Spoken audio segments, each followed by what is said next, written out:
So what should Rams and Seahawks fans be looking for in the Week 18 finale and the Pro Bowl snubs? That's coming up next on this crossover edition of Locked On Rams and Locked On Seahawks.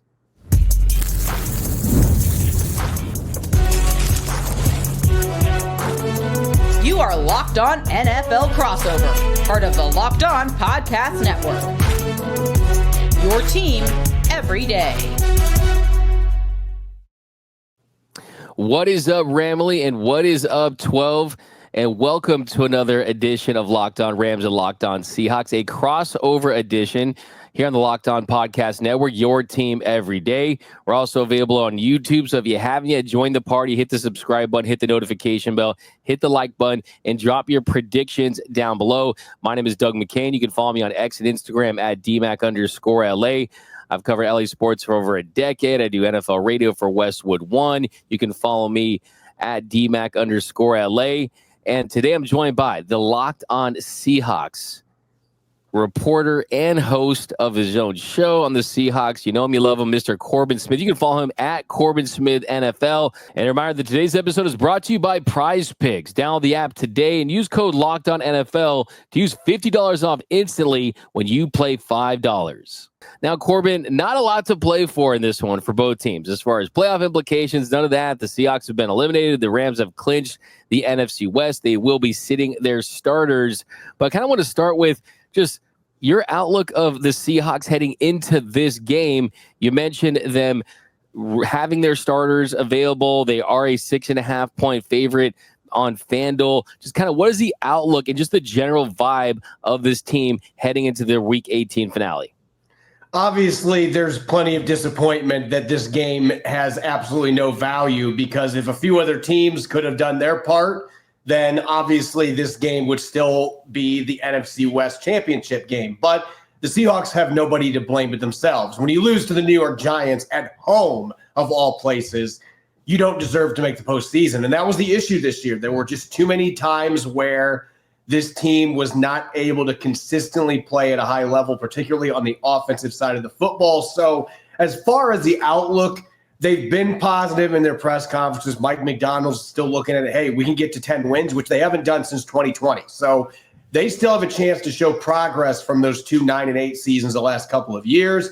They've got a bunch of players that have a chance to set career milestones. In the case of Geno Smith, he can make up to $6 million in this game with the incentive-based escalators he has in his contract. So there's going to be plenty to play for on that front. But obviously in the standings, and even with draft positioning, the highest the Seahawks can draft is 16th. So even if fans want them to tank in this game, that would be if every other domino fell their way. Most likely they're going to be picking 18th, the last spot for a non-playoff team, because they won too many games ultimately to do much better. So it's really a difficult spot if you're a fan. You're like, we can't get a higher pick most likely. We can't make the playoffs. We truly are that last middle-of-the-road team, and that's always difficult for fans to deal with, especially when the Seahawks have kind of been in this 9 to 10 win purgatory here for the last now 3 seasons. Yeah, on the Rams end, really that overtime victory for LA when Demarcus Robinson made that catch in overtime, walk-off style, that really was kind of one of the first signs that, okay, this Rams team is going to overcome this 1-4 deficit, make a run at the playoffs like they did last season. And as far as going up and down, it's not about draft order for the Rams, it's about seeding. And as it stands right now, the Rams are the number 3 seed. And as the number 3 seed, they would face either the Green Bay Packers or the Washington Commanders. They will host a playoff game at SoFi Stadium for the wild card round. But if they lose to the Seahawks on Sunday and the Tampa Bay Buccaneers beat the New Orleans Saints, they will fall to the number 4 seed, where they're going to host either the Vikings or the Lions. So really the conversation Rams land this week was, would Sean McVay play his starters? Well, if you know anything about Sean McVay, you knew that that was probably not even a thought that was entertained even for a split second. The value rest, and with Matthew Stafford having played every single snap this season, there was no way that they were going to risk having Matthew Stafford under center when you already have that division locked up. So, look, I know that you got a difference of opponent that could be significant. I mean, Lions, the Vikings, two of the best teams in the NFC, to the best teams in the NFL, quite frankly. The Lions have been a sexy pick to win the Super Bowl this season.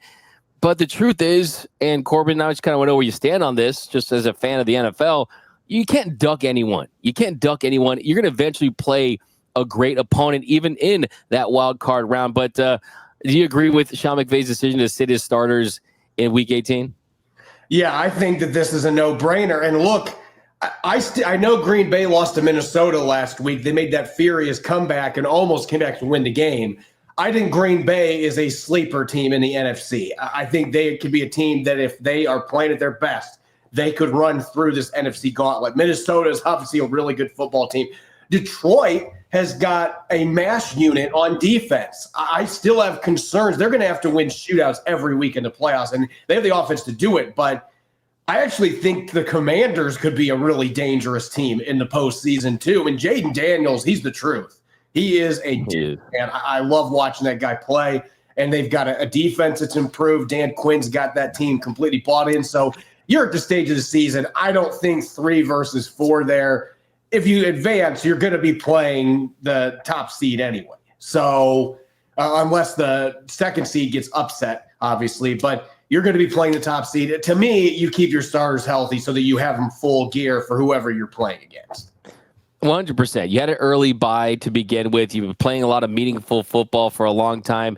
Just the cons definitely outweigh any of the pros, right? I mean, you definitely want to stay healthy. By the way, I just want to say, as a fan of the NBA, as someone who wants to see a team returning to a city, I've always wanted the Seattle Supersonics to get back to Seattle. That's something that I definitely yearn for. Sean Kemp, Gary Payton, those uniforms. Seattle needs the Supersonics back. But I just want to point something out. The playoffs, the Rams have made the playoffs now 6 times. 6 times since returning to LA. That's more than the St. Louis Rams made. The Rams made the playoffs 5 times. So kind of just getting back to just kind of where this Rams team is. Are you surprised? I mean, as far as your surprise factor, I mean, you're so locked into this division. We did the preview show. I picked the Rams to win. Yeah, I was wearing my Rams Royal in Soul color glasses during that show. Thankfully, it did work out. But what is your surprise level at the fact the Rams ultimately did win the NFC West? I'm not surprised by it, especially with the injuries that hit the 49ers. And look, the Cardinals, I don't know that Kyler Murray can be the guy to elevate that team to being more than a middling team. I just don't know if he's the guy to do it. And I think they've got a lot of other intriguing pieces there in Arizona. And they nearly pulled off that win last week against the Rams that would have made this game that we're talking about a lot more interesting. But it just seems like Arizona just consistently comes up short, no pun intended there, with Kyler Murray playing under center. But I'm not surprised that the Rams ended up winning this division, especially you look at what the Seahawks offense did this year. I still believe that this should be a top 10 scoring offense in the NFL with the pieces that they have. And I just don't feel like it's worked out with the new coordinator, Ryan Grubb. And the offensive line, as it has been for the last 15 years, is terrible. And they just have not been able to draft or develop offensive linemen. And so same issues crop up. You put your quarterback in a spot where he has no running game. The offense, to me, is the reason that this game is irrelevant in Week 18. Because the Seahawks, if their offense was a little bit better, they would have won a couple more of these games. They might have been the Vikings a couple weeks ago, and we'd be having a much different discussion. But they, more than anybody else, hurt themselves with self-inflicted mistakes this year. And this was the prime opportunity to win the division, and they just didn't take advantage of it, and the Rams did. And that was the difference. Yeah, absolutely. I mean, it does come as a shocker. I mean, that team's loaded with talent. Jackson Smith and Jigba, DK Metcalf. You got Kenneth Walker, Zach Charbonnet, UCLA Bruin. I mean, Geno Smith, the year you had. It is surprising to see this offense in Seattle just not click like we all expected them to click. And you look at the defense that they had for a good portion of this season. This was supposed to be that Week 18 showdown to determine who wins this division. But if you're a Rams fan, you'll definitely take it. If you're a Seahawks fan, it's definitely very frustrating. But coming up next, we are talking about the Pro Bowl snubs for the Rams. We'll talk some Pro Bowl. That's coming up next here on a crossover edition of Locked On Rams and Locked On Seahawks. All right, so my favorite thing is attending live events, whether that be sports, comedy, music. There's nothing better than being there to see the real thing. In Los Angeles, you got the Rams, you got the Lakers, you got the Clippers. I was at the Rose Bowl yesterday. Seattle, there's so many things to do. The Kraken, concerts, the Seahawks. You know, all these great events, but you need a ticket. Now, where do you get those tickets? GameTime. Put the GameTime app on your phone because GameTime makes getting tickets to live events even easier than ever before. GameTime takes all the fluff away to show you only the incredible deals on great seats. So you don't have to waste your time looking at thousands of tickets. You want to go see the Rams, the Lakers, GameTime has you covered. And the closer you get to GameTime, the actual GameTime, the lower the price they're going to get. So put the GameTime app on your phone. Curation makes it easy to save on sports, comedy, concerts, anything that's going on in your area. So take the guesswork out of buying tickets with GameTime Picks. Download the GameTime app, create an account, use code LOCKEDONNFL for $20 off your first purchase. Again, create an account. Terms apply. Redeem the code LOCKEDONNFL for $20 off. Download the GameTime app today. What time is it? Game time. And we are off and running here on this crossover edition of Locked On Rams and Locked On Seahawks. By the way, a special shout out to those everyday listeners out there watching and listening to every single episode of Locked On Rams and Locked On Seahawks. And you can join that Everyday Listeners Club too. Membership is 100% free. In fact, you should make it your New Year's resolution to listen to and watch every episode of Locked On Rams and Locked On Seahawks, hosted by Corbin Smith. So definitely go and do that. But Corbin, here in our second segment, switching gears because some of these matchups really are they worth getting into, right? I mean, a lot of these topics, these storylines heading into this game where really it's just about kind of getting to the playoffs if you are the Rams and the Seahawks really just finish up their season. We're going to switch gears a little bit, talk some Pro Bowl because a lot of Rams fans are not happy today. And make of what you will about the Pro Bowl. And the fact that Travis Kelce makes it this year kind of tells you the power of the Swifties and the fact that he really does deserve to be in the Pro Bowl. But still, the Rams get one Pro Bowler, and that is their rookie, Jared Verse. And you look at this team that won the division, Matthew Stafford, he doesn't make the Pro Bowl, which is understandable, but Kyren Williams, 1,299 yards, 14 touchdowns. Puka Nacua had 990 yards in just 11 games. Kevin Dotson, one of the anchors of their offensive line, he doesn't make it. On the defensive side, you got Cam Kinchins. He had 4 interceptions. I mean, he deserves some consideration. Kobe Turner, 8 sacks from the defensive tackle spot. Braden Fisk had 8 sacks. Ethan Evans, how about the punter? I'll take a punter who led the NFL with a 54.7% of his punts being down the 20, inside the 20. He doesn't make it. So just one Pro Bowler for the Rams and Jared Verse. But where were the Seahawks at as far as their Pro Bowlers, and were there any stumps for them?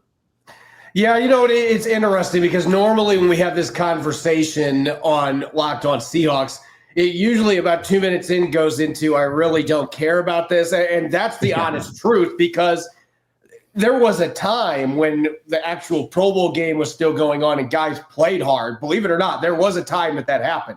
Late 90s, early 2000s, those Pro Bowl games were thrilling. And then obviously that changed and it became glorified flag football. So now they're just doing a flag football game. But still, these Pro Bowl rosters still carry a lot of weight with NFL players. It's something to put on your resume.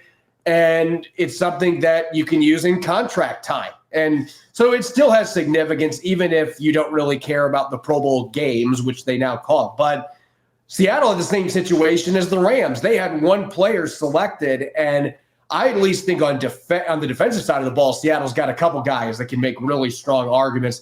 If we're going to talk snubs, and again, I normally don't dive too much into this because I'm like, it's the Pro Bowl, whoop-de-doo, but I'm going to get a little bit irate here in this particular segment because how is Leonard Williams not in the Pro Bowl? Leonard Williams leads all defensive tackles in the NFL with 9 sacks.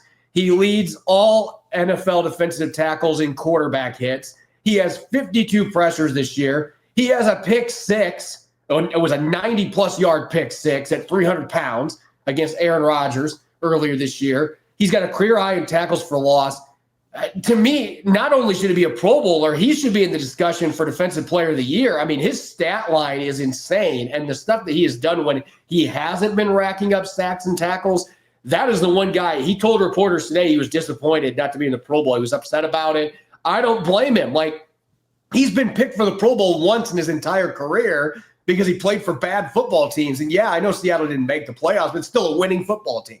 I don't understand how Leonard Williams is not on the Pro Bowl roster. Devin Witherspoon, who got selected, absolutely deserved it. He's somebody that transcends his statistics. And I guarantee when Sean McVay is game planning for the Seahawks, that is the first player, maybe Leonard Williams, but the first player he's going to be looking at game planning is number 21, because Witherspoon is a game wrecker. But I feel like Leonard Williams absolutely deserved to be on that roster. There's some really good defensive linemen that made it in the NFC, but they don't have the numbers that stack up with Leonard Williams, and he's just been utterly dominant. Julian Love, you could make some cases for. Ernest Jones has played really well since the Seahawks got him, former Ram.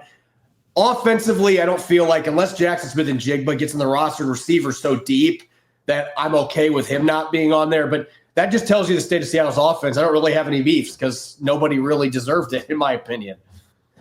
Yeah, I would be absolutely infuriated like you are if Leonard Williams was on my team and he didn't make it. Because, I mean, Jalen Carter making over him, I think, is a pretty surprising to see. But I also think, too, I mean, look, like you said it best. I mean, it really is a popularity contest at the end of the day. And the fact that the fans are involved, I mean, the Lions fans, the Eagles fans, they really showed out. The Swifties really showed out. I mean, that's certainly an element to it. But like you pointed out, I mean, it's not nothing. I mean, show me one NFL player that doesn't want you to go to their Wikipedia page and see how many Pro Bowls they made, right? Or go to their Football Reference page, how many Pro Bowls they made. Of course, we know that all pro really is the standard that you want to set, but still, I mean, Pro Bowls and getting recognition definitely is a boost of confidence. I think, too, for young players, too, you mentioned Jackson Smith and Jigba. I mean, I was at the Rose Bowl yesterday, and they showed his highlights against Utah back in 2022 about 15 million times going up and down that field. I mean, he's clearly someone who's emerging as a top 10 to 15 receiver in this league. Someone like that gets a Pro Bowl nod, you feel a little more confidence. But, yeah, I mean, look, at the end of the day, the game has lost its luster for sure. But, yeah, some definitely surprising developments for both teams. But as far as this Seahawks team and heading into this one, is there a young player that you are kind of looking at to say, okay, you have a really good game in your season finale, you can take that confidence in the offseason? Any kind of storylines like that you're looking for specific players and how they finish their season if they do it strong? It's all about Seattle's rookie class, Doug. Byron Murphy II has been way better than his numbers indicate. Yeah. He doesn't have the sack numbers. The pressures have not necessarily been there, but he's been a really good player for the Seahawks this year when he's been healthy. He missed a couple games early in the year, but when he's been in the lineup, he's been a big part of their run defense, fixing things up in the second half. I'm going to see him get after Jimmy Garoppolo a little bit in this finale. And their linebacker, Tyrese Knight, next to Ernest Jones, that really was the catalyst that transformed this defense to being a top 5 scoring defense the last 8 games. Getting those two together, they've really complemented each other. Tyrese Knight is one of those guys, he gets his hands on you, you're going down. He just doesn't miss tackles very often. He's got some pass rushing ability. He has been able to do some things in coverage. He's a plus athlete for the position. He's played well. I just want to see him ball out in this finale. Both those guys carried in. A.J. Barner on offense at tight end has had a surprisingly good year. More catches than I ever thought he was going to have, being a blocking tight end at Michigan last year. He's shown he's more than that. So it's all about those rookies and how they can perform in this game. Maybe a guy like Oluwatimi, a second-year center, how does he look going against the Rams? Backups or whatever starters do end up playing this game. To me, it's all about evaluating those young guys, particularly when you're looking at the front seven on defense and the offensive line up front. Yeah, on the Rams side, I mean, Jimmy Garoppolo is a name. Jimmy Garoppolo is a name that a lot of NFL fans are very familiar with, and he, of course, had his best seasons with the San Francisco 49ers. It's going to be very interesting to adjust to seeing him under center being the Rams quarterback on Sunday. And it's not just, okay, can he go lead this team to victory? It's, can he get the ball to some of their playmakers that could potentially get some opportunities in the playoffs? Guys like Tutu Atwell, that brings a dynamic to this offense where he has speed, he has proven that he can make sure-handed catches over the middle at times as well. I mean, you look at their playoff loss to the Lions last season. Hey, Tutu Atwell had a big touchdown in that game. So, I mean, can you get some confidence to guys like that who are not going to be your starters necessarily, but guys that could get an opportunity in those playoff games? And I think, too, you mentioned rookies.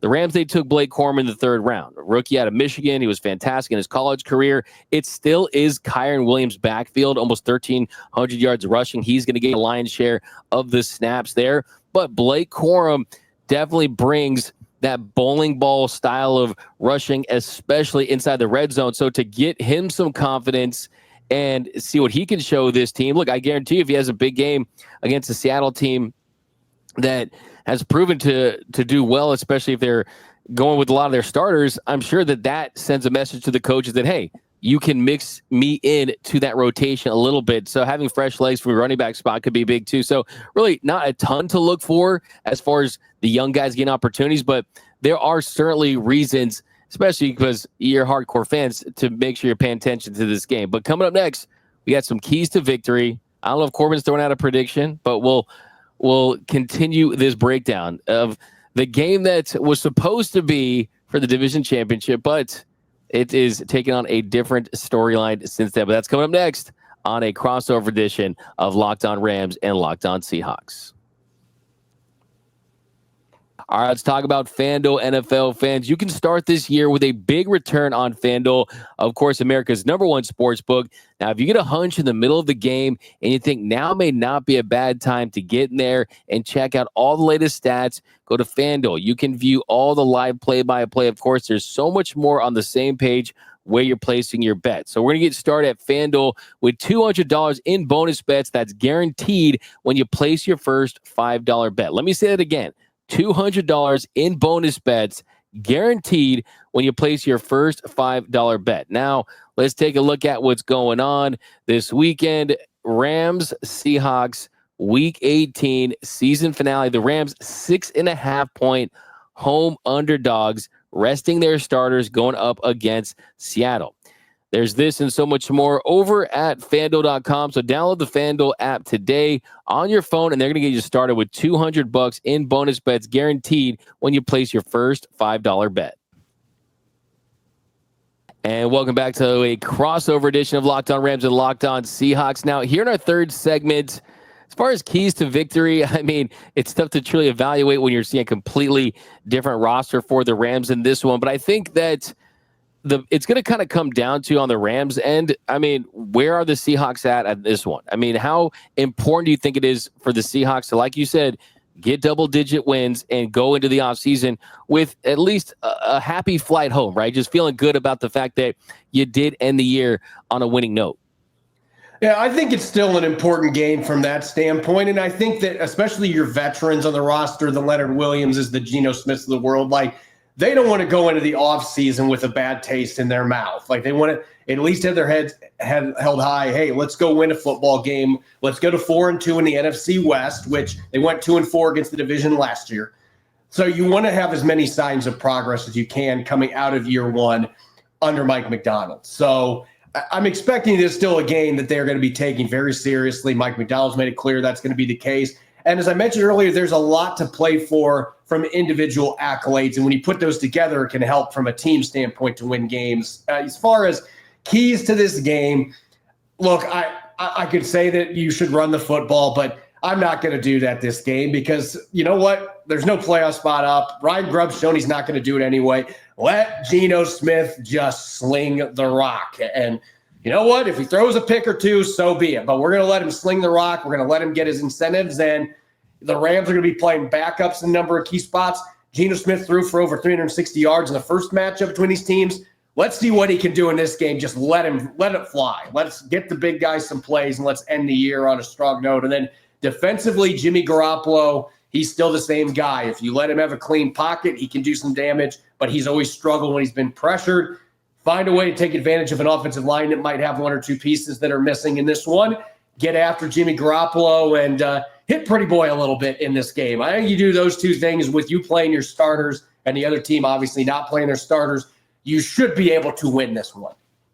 Yeah, I think if you're the Rams, I mean, it's kind of a culture game for you, right? I mean, you look at last season, you played Puka in the first half for a little bit, so we get the record. He comes out to finish it off in the second half, and you get that win, and you still rested Mr. Matthew Stafford. So look, just because you rest your starters does not mean you can't get a win. And if you get a win, it could help you improve massive in the playoffs. So I think that this is one of those where you want to see Jimmy Garoppolo comfortable in executing that offense. You want to see balance. And if this game's close, if the Rams have an opportunity to win it, then the focus really becomes, hey, I would much rather play a team like the Commanders, who, as good as Jaden Daniels is, he is the real deal. He is going to be a star in this league for a long time. He's still a rookie quarterback coming on the road to win a playoff game. I would much rather face off against the Commanders than the Vikings, than the Lions. I think the Packers, like you said, are an extremely very talented and dangerous team that is going to have to be dealt with, and they beat the Rams earlier this season. But yeah, I think that the deeper you get into this game where it still feels winnable, I think you're a Rams team that really wants to show what this culture is all about, is that, hey, it's whoever's in there is going to go out there, it's going to play with maximum effort, it's going to go out there and execute plays and play clean football. And I think that, yeah, Jimmy Garoppolo is someone that can have a little bit of a redemption arc in his career, right? I mean, he's someone that was looked at as a starter, and then now he's a backup. I'm sure he wants to go and prove to teams out there, and did prove to the Rams that, hey, look, he's just someone that you can trust in those spots. So, yeah, I mean, you look at this Rams team as a whole. I mean, they win this division with the second youngest team in the National Football League after a 1-4 start, and then the second most difficult schedule in the league. So you consider all those things, the odds were kind of stacked against them to even make the playoffs, and now they're a home underdog playing with backup. So it just feels like this team with McVay, like they just veer on the side of winning. So I wouldn't be shocked if the Rams were to win this one. But I want to ask you, Corbin, with the rest of the way, I know you're a big football guy, Super Bowl wise, are you going to be rooting for your NFC West team and the Rams in the Super Bowl? I mean, to go to the Super Bowl, I mean, where do you think the NFC goes as far as how it plays out? Do you think the Rams have a chance at a deep run? You going to pull for us? You going to pull for the Rams? And where are you at with that? I don't really have any allegiances. I mean, I know Seahawks fans would love for me to just say, oh, I'm not rooting for the Rams because they're an NFC West foe. But look, I just want to see good football. And at the end of the day, I mentioned the team earlier. I know they lost last week, but Green Bay is a team that I feel like is equipped to make a run in the playoffs. I could see Green Bay getting to the NFC Championship game and maybe even the Super Bowl if everything falls right, because I like the way that they run the football. I like their defense. They create a lot of turnovers. The Rams are a team that I'm not necessarily sure what to expect, and that's really been the NFC West this year. If you get the Rams at their very best, can they win a few playoff games? Absolutely. I could also see them getting boat raced by somebody like Washington if they don't play their game. And that's kind of been the way that the NFC West has gone this year. So if you're asking as far as who I think is going to be winning the Super Bowl, I don't have that team coming from the NFC. I think there's some pretty good teams. If Detroit was fully healthy, or at least somewhat healthy on defense, I might lean that direction. But at some point, Lamar Jackson is going to get a Super Bowl. I think it's going to be this year. I think Baltimore, with Derrick Henry now in that backfield, and Zay Flowers emerging as a number one target, I think Baltimore is the team that's going to be hoisting the Lombardi when it's all said and done. So no rooting interest here, just what I've seen this year. I just think Baltimore, they've lost some games, but it feels like they're playing at their best right now. And Lamar Jackson's a video game. I think Baltimore wins it this year. Really interesting. Yeah, no, I was on a show where I was forced to make a Super Bowl pick, and I couldn't pick the Rams, right? Because it can't be a homer, right? And I had the Bills over the Packers during the preseason. Buffalo's the other team that I would have in that discussion. Absolutely. At some point, the Bills have to win the Super Bowl. I mean, I guess they don't have to, but I mean, from a roster standpoint, it just maybe Josh Allen playing the way he is. I would love to see Lamar Jackson get a Super Bowl at some point, and that Ravens team get over the hump. That'd be pretty fun if it weren't for the Los Angeles Rams. But yeah, I tend to agree with you. I mean, the NFC and the AFC, it's been an interesting year from top to bottom. I will say though that if you were to ask any of these teams in the NFC, if you were going to have their players write on a piece of paper which team they would not want to face, the Rams are one of those teams. I mean, you kind of are on a house money type season where a lot of these teams you're mentioning. I mean, it's Super Bowl window. I mean, there's a Super Bowl expectation and pressure. Rams won one a couple years ago. No, not a lot of people expected this team to win this division, let alone compete for a Super Bowl. So when you're playing like that, You combine it with the fact you have a Super Bowl winning head coach in Sean McVay, a talented Super Bowl winning quarterback that still wants to win more Super Bowls and continue to pad his Hall of Fame resume in Matthew Stafford, they could be a very, very dangerous team.